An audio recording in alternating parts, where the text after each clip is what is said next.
So I've got an argument about the nature of you. I'm going to share it just for your consideration. It's got two premises.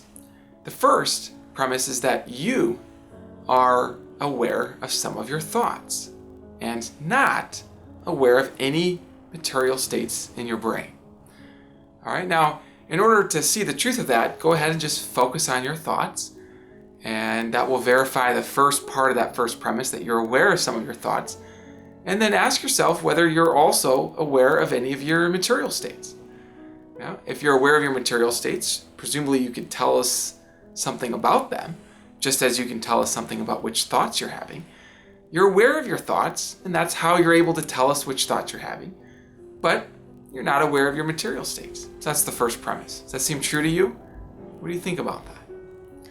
All right, well, here's the second premise. If you are aware of your thoughts and not your material states, then those thoughts that you're aware of are not the same as any material states. Now, the second premise is verified just by a basic principle of identity. The principle just says this, that if A is in fact identical to B, they're one and the same thing, then whatever's true of A has got to be true of B because they're one and the same, right? So if your thoughts that you're aware of just are material states, then by being aware of those thoughts, whatever's true of those thoughts should be true of some material state. Well, here's something that's true of those thoughts, that you're aware of them. But by the first premise, you're not thereby aware of any material states in your brain. And so it follows then that your thoughts, the ones that you're aware of, are not identical to any material states, at least not any in your brain. Now, presumably, if they were identical to a material state, they'd be identical to a material state in your brain. So then it's reasonable to then have the corollary, your thoughts just are not material at all. What do you think about that argument? I mean, is that too simple? What are your objections? Let me tell you what is the most common objection that I'm aware of, and then why I don't think the objection succeeds. So the most common objection is that this whole argument is really based on a fallacy. To help us to see the fallacy, imagine that Lois Lane sees Clark Kent and says, well, I'm aware of Clark Kent, but I'm not aware of Superman. And then by the principle of identity, therefore, Clark Kent is not Superman. We'd say that argument's misleading, in fact, fallacious. Why is that? Well, because just by being aware of Clark Kent, she actually is aware of Superman, but she just doesn't realize it. And in the same way, perhaps what's going on is that when you're aware of your thoughts, you really are aware of your brain states, but you just don't realize it. It's almost like you're aware of your thoughts from a subjective perspective, but when you look at the brain states from a scientific perspective, that's just looking at the same reality from a different perspective. Call this the two perspectives objection to my little argument. Here's my response to the perspectives objection. My response is that there's something right about the perspectives objection, but it doesn't actually defeat the premises, doesn't defeat the argument that I gave.